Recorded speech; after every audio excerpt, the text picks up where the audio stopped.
En el Día del Padre, de pie en medio del lujoso salón de mi familia, mi padre, Damián Vargas, me señaló directamente con un dedo tembloroso de ira y rugió: «Lárgate. Esta fiesta es solo para mis hijos de verdad». El murmullo de las conversaciones se detuvo en seco. La sala, llena de tíos, primos y socios de negocios, se quedó en un silencio denso y pesado, solo roto por las risitas ahogadas de mi hermano Tadeo.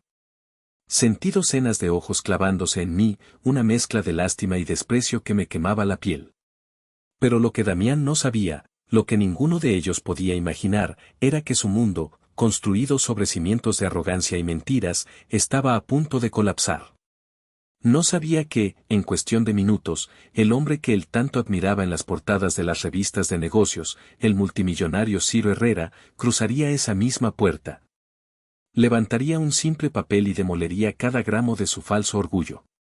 Me llamo Gael Vargas, tengo 28 años, y esta es la historia de cómo, en el día diseñado para honrarlo, le arrebaté todo lo que creía suyo y recuperé la vida que me habían robado. Mi vida, hasta ese momento, había sido un ejercicio constante de invisibilidad. Vivía en un modesto departamento en la colonia Narvarte de la Ciudad de México, un espacio pequeño y ordenado cuyas paredes estaban cubiertas de estantes con libros de historia. El olor a papel viejo y café recién hecho era mi único consuelo. Como profesor de historia en una preparatoria pública, mi mundo consistía en batallas antiguas, imperios caídos y las lecciones que el pasado nos susurraba. Era un refugio, un lugar donde los hechos eran inmutables y la verdad no podía ser torcida por la opinión de un hombre poderoso. Era el antónimo perfecto de la casa de mi infancia. La mansión de los Vargas en Las Lomas era un monumento al éxito material de Damián. Mármol frío, arte pretencioso y ventanas enormes que miraban a un jardín impecable donde nunca jugué. Damián Vargas era un tiburón en el mundo de los bienes raíces, un hombre hecho a sí mismo que medía el valor de una persona por el saldo de su cuenta bancaria y la marca de su coche. Yo, con mi sueldo de profesor y mi viejo suru, era una aberración, una mancha en su perfecto retrato familiar.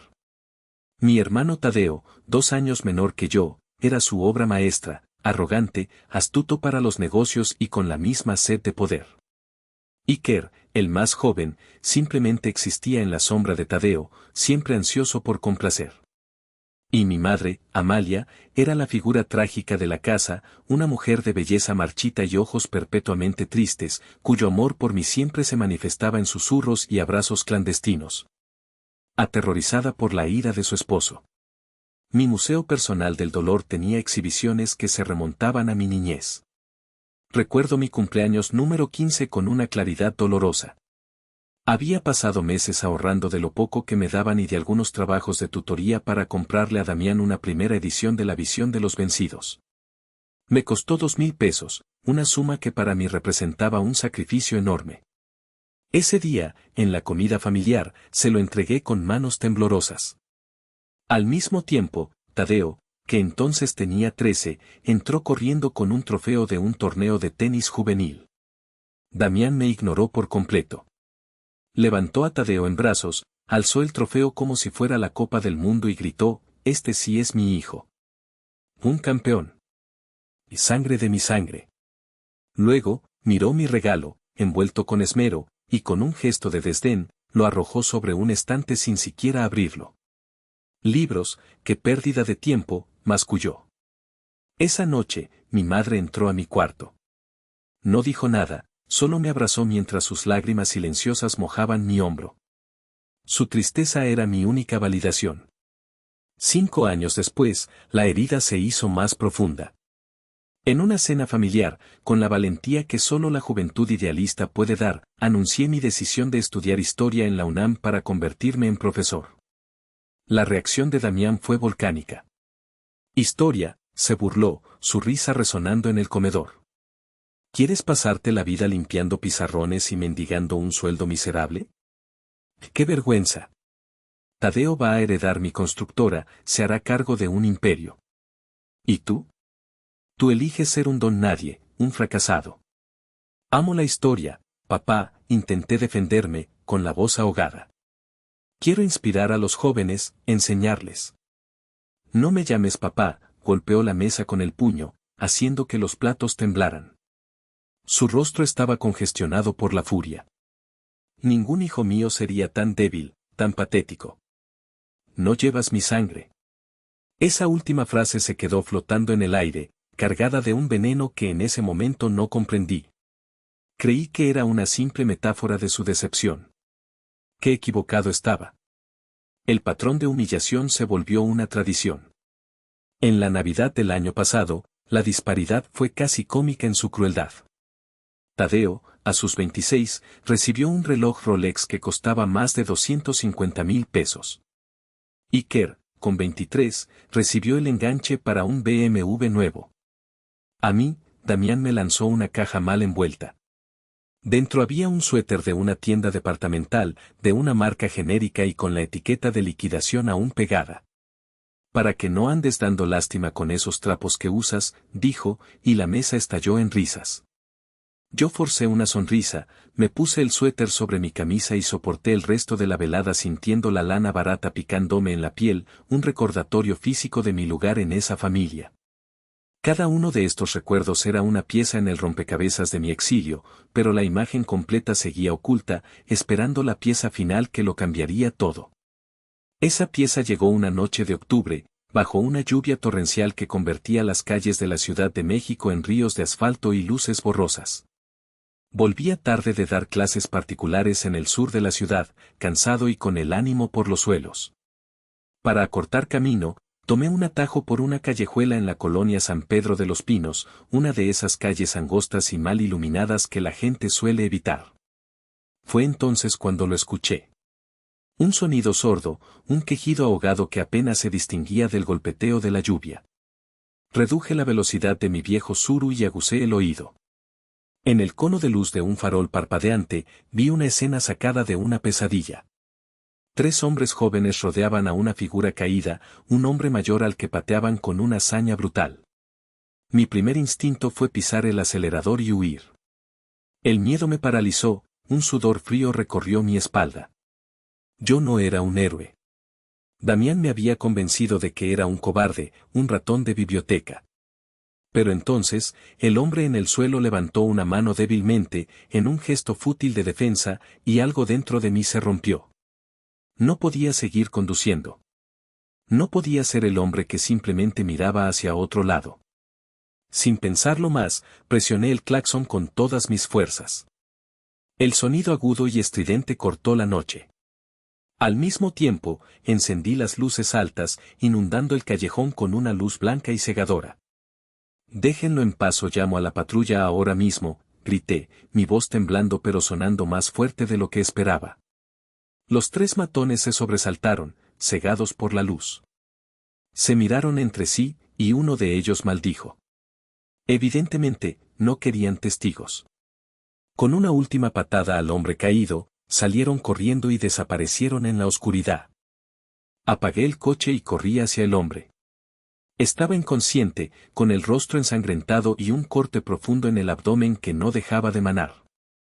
El pánico se apoderó de mí mientras sacaba mi celular y llamaba a una ambulancia. «Hay un hombre herido, lo asaltaron, está perdiendo mucha sangre», le decía al operador, intentando mantener la calma. En el hospital, la espera fue una eternidad. Finalmente, un doctor salió del área de urgencias con el rostro sombrío. «Perdió mucha sangre», dijo. «Su condición es crítica. Necesita una transfusión urgente, pero su tipo de sangre es AB negativo, es extremadamente rara y no tenemos reservas suficientes».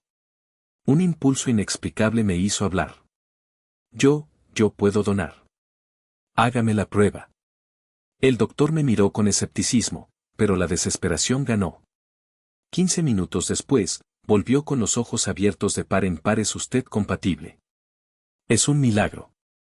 Mientras estaba acostado en la camilla, viendo mi propia sangre fluir por el tubo que conectaba mi brazo a una bolsa, una enfermera de mediana edad y ojos amables revisaba mis datos y los del paciente. «Qué curioso», comentó en voz baja, casi para sí misma.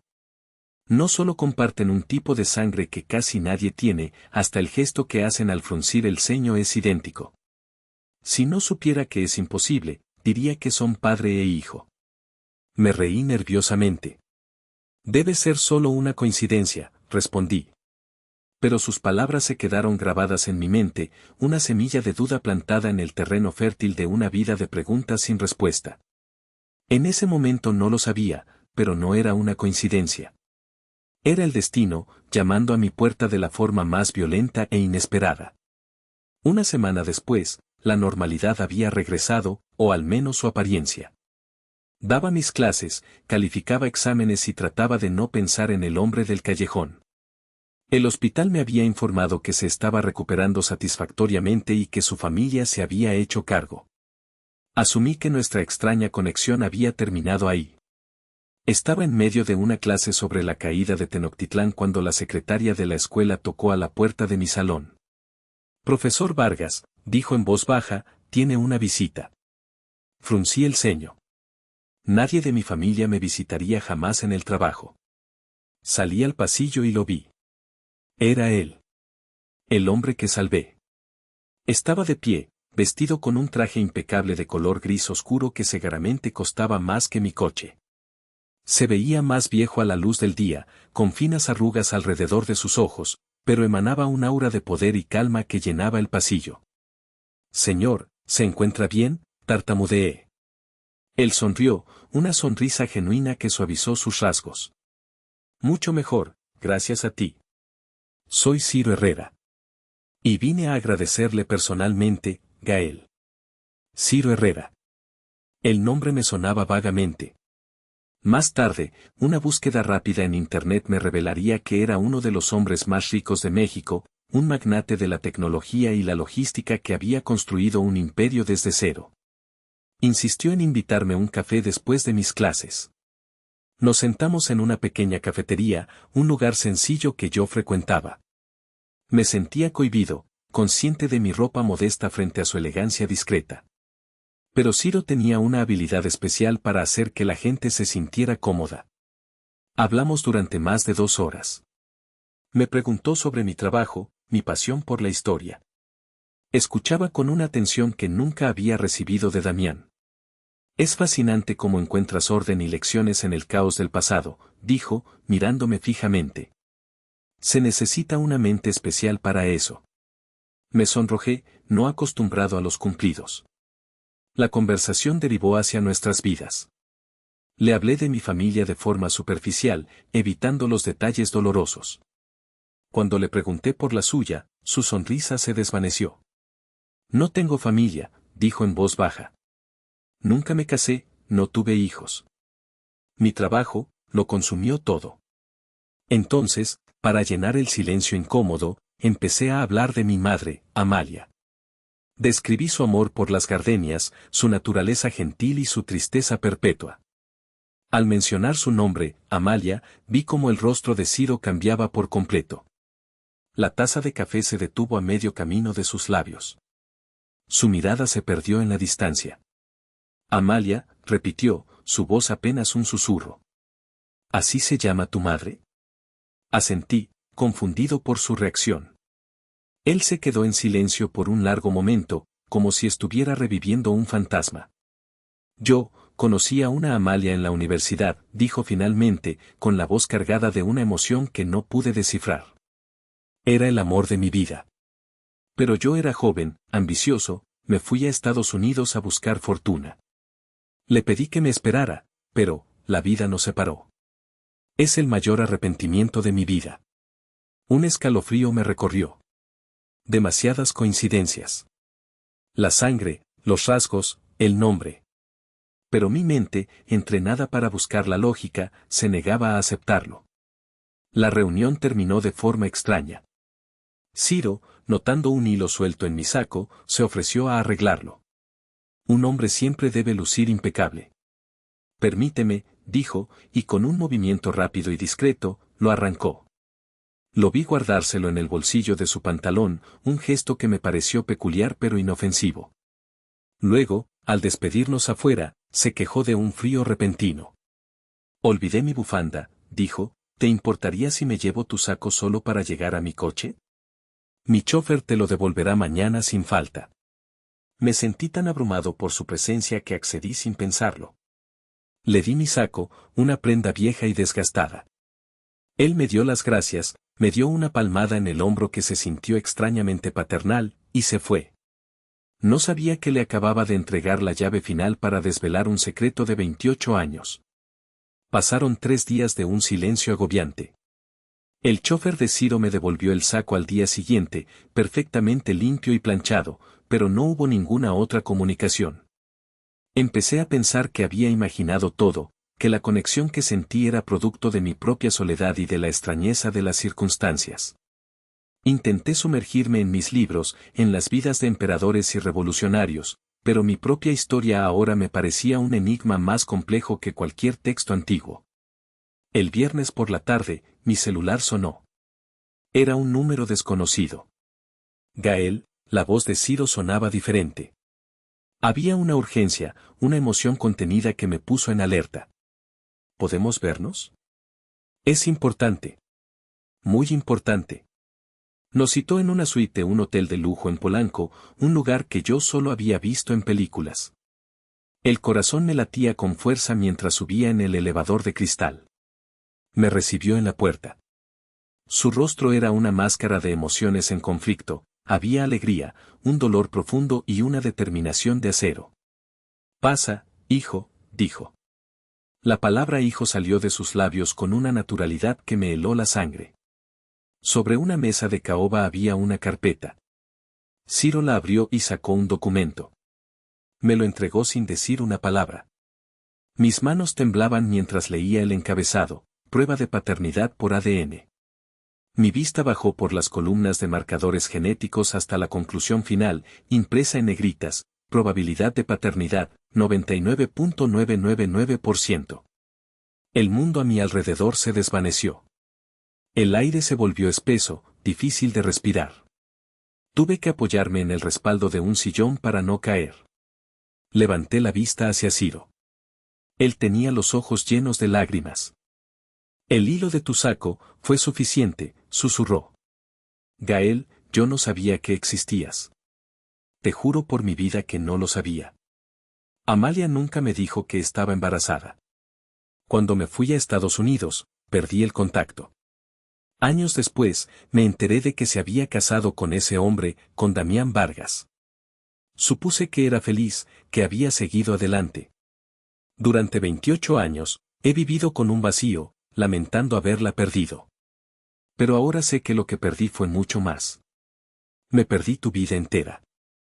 Su confesión fue como una llave que abrió una presa dentro de mí. Todo el dolor, la confusión y la humillación de 28 años se desbordaron en una ola de furia y comprensión. Por eso Damián me odiaba. Por eso sus insultos siempre tenían que ver con la sangre, con no ser un verdadero Vargas. Él siempre lo supo, o al menos lo sospechó. Y usó esa sospecha para torturarme, para convertirme en el chivo expiatorio de su propio orgullo herido. Mi madre había sido su cómplice en esta farsa.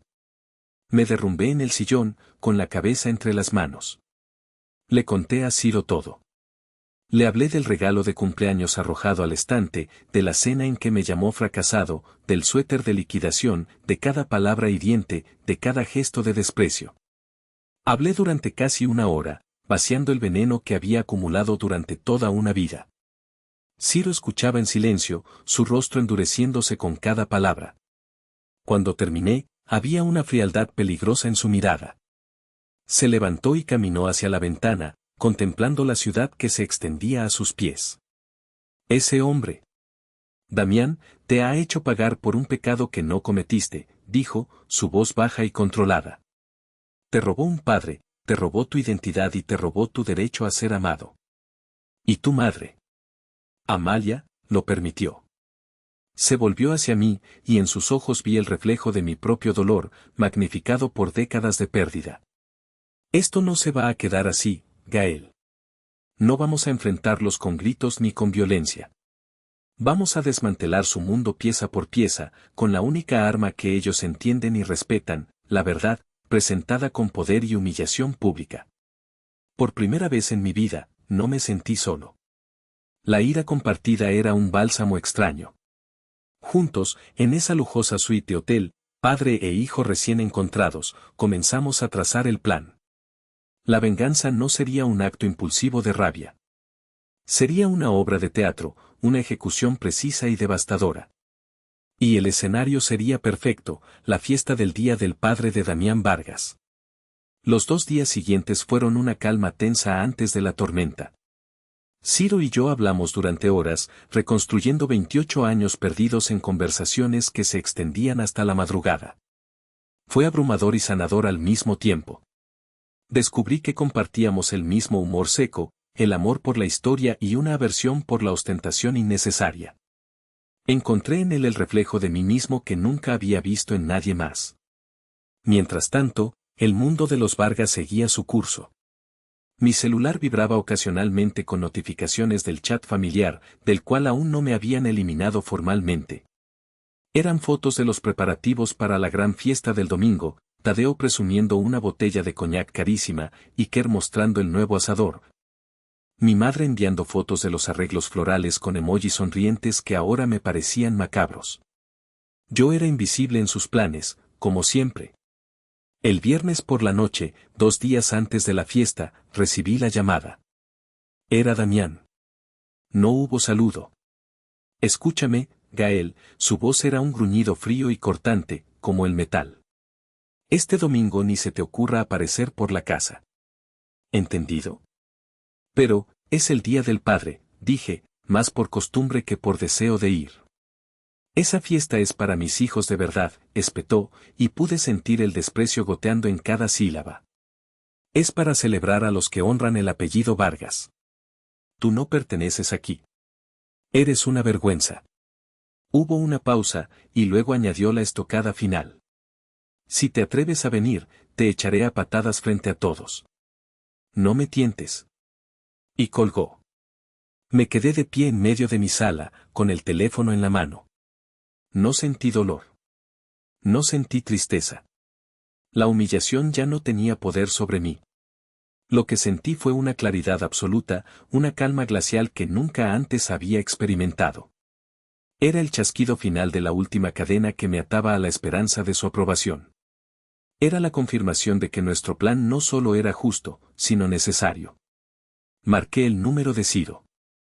Él contestó al primer tono. Estoy listo, dije, mi voz firme y sin un atisbo de duda. Vamos a terminar con esto. El domingo llegó con un sol radiante que parecía burlarse de la tormenta que estaba a punto de desatar. La mansión de los Vargas era un hervidero de actividad. Coches de lujo se alineaban en la calle, y el sonido de risas y música flotaba en el aire. Desde mi coche, estacionado a una cuadra de distancia, observé la escena. Era el circo anual de Damián, y él era el maestro de ceremonias. Tomé una respiración profunda y salí del coche. Caminé por la acera, cada paso una reafirmación de mi decisión. Al cruzar las puertas de hierro forjado, sentí como si estuviera entrando en territorio enemigo por última vez. La puerta principal estaba abierta. Entré. El salón estaba abarrotado. Hombres con trajes caros y mujeres con joyas deslumbrantes sostenían copas de champán. En el centro de todo, como un rey en su corte, estaba Damián. Sostenía una copa de coñac, gesticulando ampliamente mientras contaba una historia, sin duda exagerada, sobre un negocio inmobiliario que Tadeo acababa de cerrar. Tadeo estaba a su lado, sonriendo con suficiencia, mientras siquiera sentía a todo lo que decían. Mi entrada provocó una onda de silencio que se extendió por la sala. La música pareció bajar de volumen. Las conversaciones se detuvieron. Damián me vio. Su sonrisa se congeló y fue reemplazada por una máscara de furia pura. Dejó su copa sobre una mesa con un golpe seco y caminó hacia mí, abriéndose paso entre los invitados como un bulldozer. ¿Qué demonios haces aquí, Siseo? Su voz lo suficientemente baja para que solo los más cercanos la oyeran.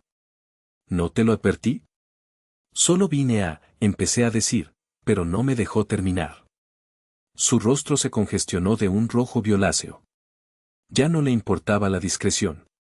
Levantó la voz para que todos en la sala pudieran escucharlo, para que la humillación fuera total. Lárgate, rugió, su voz resonando contra los altos techos. Esta fiesta es solo para mis hijos de verdad. Para los que llevan mi sangre con orgullo, no para fracasados como tú. Señaló la puerta. Los invitados se apartaron, creando un pasillo de vergüenza para mi salida. Vi a mi madre, Amalia, de pie cerca de la cocina, con el rostro pálido como un fantasma, llevándose una mano a la boca. Sus ojos me suplicaban que me fuera, que no provocara más al monstruo. Tadeo sonreía abiertamente, disfrutando del espectáculo. Fue en ese preciso instante, en la cima de mi humillación pública, cuando el plan se puso en marcha. Justo cuando Damián daba un paso amenazador hacia mí, listo para cumplir su promesa de echarme a patadas, un sonido profundo y poderoso rompió la atmósfera de la fiesta. El rugido inconfundible de motores de alta gama. Afuera, en la calle, 3 sedanes Mercedes-Maybach negros, relucientes como obsidiana bajo el sol, se detuvieron en una formación perfecta frente a la entrada. Las puertas se abrieron al unísono, y de ellas descendieron hombres con trajes oscuros y auriculares discretos, moviéndose con la eficiencia de un servicio secreto. Del coche del centro, emergió Ciro Herrera. Un murmullo colectivo recorrió la sala. Todos, incluido Damián, reconocieron al instante al legendario multimillonario. Era como si una celebridad de primera línea hubiera aparecido en una fiesta de pueblo. La furia de Damián se evaporó, reemplazada por una confusión desconcertada. Su instinto de empresario y adulador se activó. Se alisó el saco y comenzó a caminar hacia la puerta, una sonrisa falsa y servil ya formándose en sus labios. Señor Herrera, qué honor. No sabía qué. Pero Ciro lo ignoró por completo. Pasó junto a él como si fuera un mueble, sus ojos fijos en mí. Detrás de él caminaba un hombre mayor, de cabello plateado y con un portafolio de cuero, el licenciado Ortiz, su abogado y mano derecha. Ciro caminó a través del mar de invitados estupefactos y se detuvo a mi lado. Puso una mano firme y protectora sobre mi hombro. El gesto fue tan simple y tan poderoso que sentí que un peso de 28 años se desvanecía. Entonces, Ciro se volvió para enfrentar a Damián. Su voz no era fuerte, pero tenía una cualidad cortante que silenció hasta el último susurro en la habitación. Buenas tardes, Damián, dijo Ciro, su calma contrastando violentamente con la furia anterior de Damián. Escuché que esta fiesta es solo para hijos de verdad. Y estoy completamente de acuerdo. La confusión en el rostro de Damián se profundizó. Miró de Ciro a mí, su mente tratando de procesar una ecuación que no tenía sentido. Ciro hizo una seña casi imperceptible al licenciado Ortiz. El abogado dio un paso al frente, abrió su portafolio y sacó una carpeta. Porque el hombre que acabas de humillar, continuó Ciro, su voz ahora con un filo de acero, el joven al que llamaste fracasado y echaste de tu casa. Hizo una pausa dramática, asegurándose de tener la atención absoluta de todos. Es mi único y verdadero hijo. El impacto de esas palabras fue físico. Hubo jadeos audibles. La esposa de un primo dejó caer su copa, que se hizo añicos en el suelo de mármol. El licenciado Ortiz, con una eficiencia impasible, comenzó a entregar copias del informe de ADN a Damián y a los parientes más cercanos, que las tomaron como si estuvieran recibiendo una sentencia. El murmullo de asombro se convirtió en un estruendo de incredulidad y conmoción. La verdad, fría, científica e irrefutable, estaba ahora en sus manos. La fachada de Damián Vargas, construida con ladrillos de arrogancia y cemento de mentiras, se derrumbó en tiempo real. Su rostro pasó de la confusión al rojo de la ira, y luego a un blanco ceniciento, el color de la derrota absoluta. Se tambaleó hacia atrás, chocando con una mesita. La copa de coñac que había dejado allí cayó y se hizo añicos, el líquido oscuro esparciéndose por la alfombra persa como una mancha de sangre. No, balbuceó, la palabra apenas audible. No, es imposible. Sus ojos buscaron desesperadamente a mi madre. Amalia. Diles que es una mentira. Diles. Pero Amalia ya no podía sostener la farsa. Se desplomó en el suelo, sus sollozos rompiendo el tenso silencio. Eran los sonidos de una presa rompiéndose después de 28 años de presión insoportable. Lo siento, Gael, gemía, su cuerpo sacudido por el llanto. Perdóname, lo siento tanto. Su confesión no verbal fue más poderosa que cualquier declaración. Miré a mis hermanos. Tadeo, el príncipe heredero, estaba pálido, boquiabierto. Sus ojos saltaban de mí a Ciro, el multimillonario que seguramente había admirado en secreto, y de vuelta a mí. La burla en su rostro había sido reemplazada por algo nuevo, una mezcla tóxica de envidia y miedo. De repente, el fracasado de la familia era el heredero de un imperio mucho más grande que el que él esperaba. Iker simplemente parecía perdido, un niño atrapado en la implosión del mundo de los adultos. Los monos voladores, esos tíos y primos que siempre se habían reído de las bromas de Damián a mis expensas, ahora evitaban su mirada. Comenzaron a retroceder, a buscar excusas para irse, disolviéndose en las sombras. La fiesta había muerto. En un último acto de desesperación, Damián se volvió hacia Ciro, su tono ahora lastimero y suplicante. Señor Herrera, esto debe ser un error, un malentendido, podemos hablarlo en privado. Ciro lo cortó con una frialdad quirúrgica. No hay ningún error, Damián. Y no hay nada que hablar. Usted sabía, o al menos sospechaba, que Gael no era su hijo. Y en lugar de criarlo con decencia, usó esa sospecha para torturarlo cada día de su vida. Lo usó para inflar su propio ego patético. Cada palabra era un golpe. Hoy, eso se acabó. El mundo sabrá quién es usted en realidad. El silencio que siguió fue la tumba del orgullo de Damián Vargas. Estaba expuesto, desnudo en su crueldad frente a las mismas personas ante las que siempre había presumido de su hombría y su éxito. Lo miré por última vez. Durante años, había anhelado su aprobación, había temido su ira y había odiado su desprecio. Pero en ese momento, al verlo reducido a un hombre patético y tembloroso, no sentí odio. Ni siquiera sentí satisfacción. Sentí una profunda y abrumadora lástima. Era un hombre hueco, definido solo por el dinero y el poder que ahora parecían insignificantes. Di un paso al frente, y la atención de la sala se centró de nuevo en mí. Mi voz, cuando hablé, era tranquila, no la de una víctima, sino la de un observador, un historiador dictando el veredicto final sobre una era terminada. Gracias, Damián, dije, y él me miró con los ojos desorbitados. Durante 28 años, me enseñaste la lección más valiosa de todas, el tipo de padre en el que nunca, jamás, me convertiré. No hubo nada más que decir. La historia había sido contada, el veredicto emitido. Me di la vuelta. Ciro puso su mano de nuevo en mi hombro, y juntos, seguidos por el licenciado Ortiz, caminamos hacia la puerta. Nos movimos a través de los restos silenciosos de la fiesta, dejando atrás los sollozos de mi madre, el rostro pálido de mis hermanos y la figura rota de Damián Vargas, un rey destronado en su propio castillo de naipes. Al salir a la brillante luz del sol, sentí que respiraba por primera vez en 28 años. El aire era limpio, lleno de posibilidades. Un coche nos esperaba, listo para llevarme a mi nueva vida, una vida donde sería juzgado por quien era, no por quien no era. He cortado todo contacto con los Vargas. Ahora, estoy reconstruyendo mi vida con mi verdadero padre, descubriendo no solo un legado de riqueza, sino un legado de amor y respeto que nunca supe que me correspondía. Pero mi madre, Amalia, me llama todos los días.